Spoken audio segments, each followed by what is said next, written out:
देवभूमि उत्तराखंड की राजधानी देहरादून में शराब परोसने के विवादों का दायरा बढ़ता जा रहा है। अधिकारियों के बीच खींचतान इस कदर बढ़ गई है कि हर ओर चर्चाओं का शोर है। देहरादून का हयात रीजेंसी 5 स्टार होटल और अन्य शराब के कारोबारियों से जुड़े मामले इन दिनों सुर्खियों में है। यह पूरा प्रकरण जिला प्रशासन, आबकारी विभाग और स्थानीय जनता के बीच शराब नीति और उसकी सख्ती को लेकर उभरे विवाद को दर्शाता है। नमस्कार दगड़ियों, मैं नलिनी गोसाई उत्तराखंड की नौनी स्वागत करती हूँ आप सभी का एक बार फिर से हमारे खास कार्यक्रम चिबड़ाट में। इस बार विवाद 24 घंटे बार खोले जाने को लेकर है। दरअसल 28 अक्टूबर 2024 को तत्कालीन जिलाधिकारी सविन बंसल द्वारा हयात रीजेंसी को 24 घंटे शराब परोसने का लाइसेंस जारी किया गया। यह लाइसेंस उत्तराखंड की आबकारी नीति के तहत जारी हुआ, जहाँ विशेष फीस देकर होटल, बार या पब को अतिरिक्त समय तक शराब परोसने की अनुमति मिलती है। हयात रीजेंसी ने इस लाइसेंस के लिए 12 लाख रुपए अतिरिक्त फीस अदा की, जो राज्य सरकार के राजस्व में योगदान देना था। हालांकि कुछ ही समय बाद जिला प्रशासन ने नीति में बदलाव करते हुए 5 स्टार होटलों सहित सभी बार और पब को केवल 12 घंटे शराब परोसने की अनुमति देने का नया नियम लागू कर दिया। इससे सविन बंसल पर सवाल उठे कि उन्होंने एक और लाइसेंस जारी किया और दूसरी ओर इसे रद्द कर दिया। सविन बंसल ने अपनी सफाई में कहा कि शराब लाइसेंस जारी करने की प्रक्रिया 3 चरणों में होती है। नंबर 1, जिला आबकारी अधिकारी द्वारा संस्तुति। नंबर 2, आबकारी आयुक्त की स्वीकृति। नंबर 3, जिला अधिकारी द्वारा अंतिम मंजूरी। उन्होंने स्पष्ट किया कि जब पहले 2 चरण पूरे हो जाते हैं तो तीसरे चरण में जिला अधिकारी को लाइसेंस जारी करना बाध्य हो जाता है।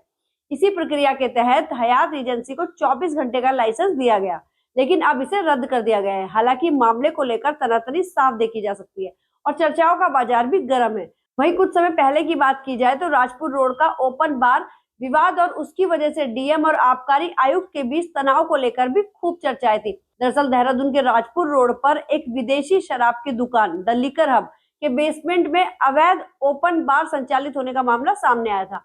स्थानीय महिलाओं और बुजुर्गों ने शिकायत की थी कि इस दुकान के कारण क्षेत्र में असामाजिक गतिविधियां बढ़ रही है और महिलाओं का यहां से गुजरना मुश्किल हो गया है। डीएम सविन बंसल ने शिकायत के आधार पर एसडीएम सदर से जांच करवाई। जांच में पाया गया था कि बेसमेंट में अवैध बार चल रहा था। शराब पीने के लिए कप और गिलास जैसी सामग्री बेची जा रही थी। शराब की दुकान के बाहर अवैध खोखे लगाकर शराब से संबंधित अन्य सामान भी बेचा जा रहा था। इसके बाद डीएम ने दुकान पर 5 लाख रुपए का जुर्माना लगाते हुए 15 दिनों के लिए इसका लाइसेंस निलंबित कर दिया था, जिस पर आबकारी आयुक्त का स्टे और प्रशासनिक खींचतान शुरू हुई। डीएम के निलंबन आदेश के कुछ ही घंटों बाद आबकारी आयुक्त हरिचंद सेमवाल ने इस पर स्टे देते हुए दुकान को खोलने का आदेश जारी कर दिया। इस आदेश ने डीएम और आबकारी आयुक्त के बीच खींचतान को जन्म दिया। डीएम सविन बंसल ने आबकारी आयुक्त से पत्र लिखकर पूछा कि स्टे देने में किस नियम या धारा का इस्तेमाल किया गया है और निलंबन आदेश को क्यों निरस्त किया गया। उन्होंने यह भी स्पष्ट कर दिया कि जब तक ठोस कारण नहीं बताए जाएंगे, दुकान को निलंबन अवधि के दौरान खुलने नहीं दिया जाएगा। स्थानीय लोगों ने डीएम के समर्थन में अपनी आपत्ति दर्ज कराते हुए आबकारी आयुक्त के स्टे आदेश का विरोध किया। जनता ने मांग की कि शराब की दुकानों और बार पर कड़ी कार्रवाई की जाए ताकि अवैध गतिविधियों पर रोक लगाई जा सके।